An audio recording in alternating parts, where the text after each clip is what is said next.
3 مقامات پر یہ آیت آئی ہے جو میں آپ کو سنانے لگا ہوں. سورہ توبہ میں بھی آئی, سورہ فتح میں بھی آئی, سورہ صف میں بھی آئی. هو الذی ارسل رسولہ بالہدی ودین الحق, وہی اللہ جس نے بھیجا اپنے رسول کو الہدا دے کر.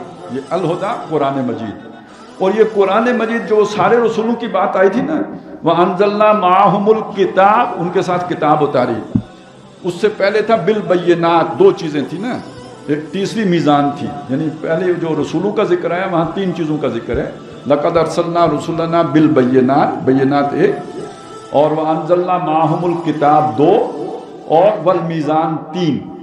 محمد رسول اللہ صلی اللہ علیہ وسلم کے معاملے میں 2 چیزوں کا ذکر ہے. هو الذی ارسل رسولہ بالہدی والدین الحق. بینات غیب ہو گیا, کتاب کی جگہ پہ الہدا کا لفظ آ گیا. لیکن جو کتاب دی گئی ہے نا, اس کتاب کو ڈیفائن کیا گیا ہے کہ یہ جو کتاب ہے یہ ہدی للناس ہے و بینات من الہدا ہے.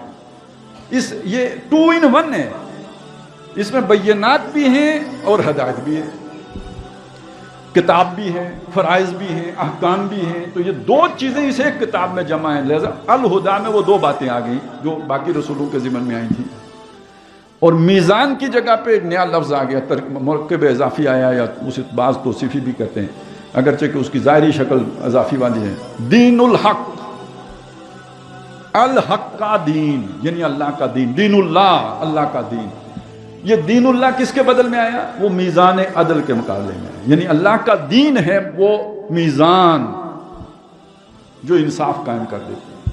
یہ 2 چیزیں دے کے محمد رسول اللہ کو بھیجا گیا,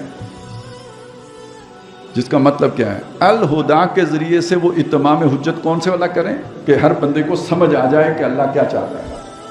رسولا مبشرین و منذرین لئلا یکون للناس علی اللہ حجت بعد الرسل. یہ الہدا کے ذریعے سے ہوگا. دین وہ میزان, اسے قائم کر کے وہ عدل قائم کر دیں جس میں لوگوں کے لیے اس ہدایت پر عمل کرنا آسان ہو جائے, مشکل نہ رہے, فیسیلیٹیٹ کر دیں. حضور نے فرمایا نا, میں آسانی پیدا کرنے کے لیے آیا ہوں. ہم نے یہ سمجھا کہ نمازیں 50 تھیں, حضور 5 کرنے کے لیے آئے تھے. آسانی پیدا کرنے کا مطلب یہ تاکہ دین پر عمل کرنا آسان ہو جائے, مشکل نہ رہے. نافرمانی کرنا مشکل ہو جائے, دین آسان ہو جائے. آسانی پیدا کرنے آیا ہوں. اور جب آپ گئے ہیں تو وہ آسانی پیدا کر کے گئے ہیں نا. اب کمزور سے کمزور آدمی بھی دین پہ چل سکتا تھا. اسے ریاست سہارا دینے کے لیے موجود تھی, اسے شیلٹر دے کے گئے. اور انصاف کیسا ہے؟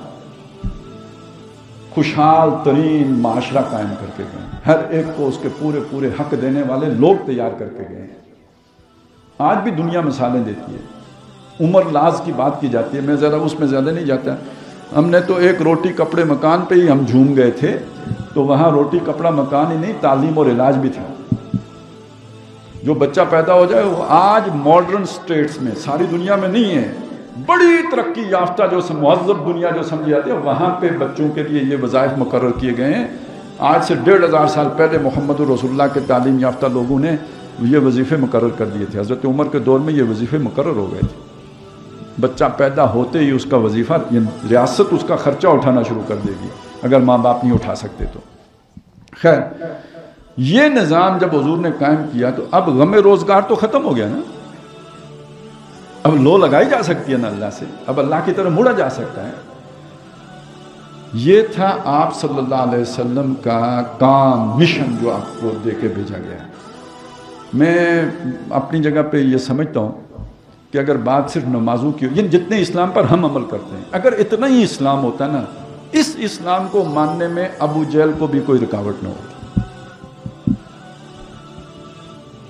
اور عبداللہ ابن ابی تو اس سے زیادہ اسلام پر عمل کرتا تھا. وہ 5 نمازیں تکبیر اولیٰ کے ساتھ آ کے حضور کے پیچھے پڑھتا تھا. اور مسجد نبوی میں پڑھتا تھا. ہم میں سے کتنوں کو ساری زندگی کی نمازیں مسجد نبوی میں پڑھنے کی توفیق ہوئی. مصیبت اس کو پڑتی تھی جب جان دینے کی باری آتی تھی, مصیبت تب پڑتی تھی جب مال پہ بنتی تھی, مصیبت تب پڑتی تھی جب کوئی اختلافی مسئلے پہ حضور کی رائے ماننی پڑتی, وہاں مصیبت آتی تھی. وہاں مصیبت ہمیں بھی آ جاتی ہے. وہ بنی اسرائیل نے جیسے موسیٰ علیہ السلام سے کہہ دیا تھا فَذْهَبْ أَنْتَ وَرَبُّكَ فَقَاتِلَا إِنَّا هَاهُنَا قَاعِدُونَ، تو ہم بھی کوئی اسی درجے میں رہنا، اس سے آگے جانے کے لیے تیار نہیں ہے۔ تو یہ ہم سمجھ لیں اس بات کو کہ نبی صلی اللہ علیہ وسلم کا مقصد بعثت یہ تھا۔